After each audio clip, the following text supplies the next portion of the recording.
અંકલેશ્વર શહેર એ ડિવિઝન પોલીસનો સ્ટાફ પેટ્રોલિંગમાં હતો તે દરમિયાન શહેરના કસ્બાતી વાડમાં રહેતો તુફેલ સલીમુદ્દીન મલેક તેની એક્ટિવા લઈને સર્વોદયનગરથી નવી રેલવે લાઇનના સંજારી સ્ટેશન તરફ જવાના માર્ગ ઉપર વિદેશી દારૂનો જથ્થો લેવા માટે ગયો છે,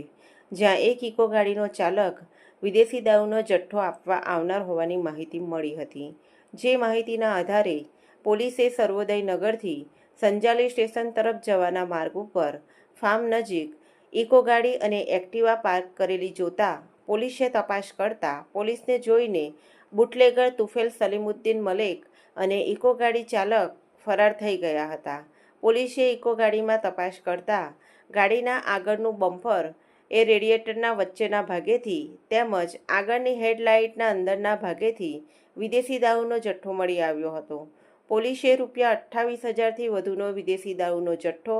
3 લાખની ઇકો ગાડી અને 40,000ની એક્ટિવા મળી ₹3,68,000નો મુદ્દામાલ કબજે કરી બુટલેગર તુફેલ સલીમુદ્દીન મલેક અને ઇકો ગાડીના ચાલકને વોન્ટેડ જાહેર કરી તેઓ વિરુદ્ધ ગુનો નોંધી વધુ તપાસ હાથ ધરી છે.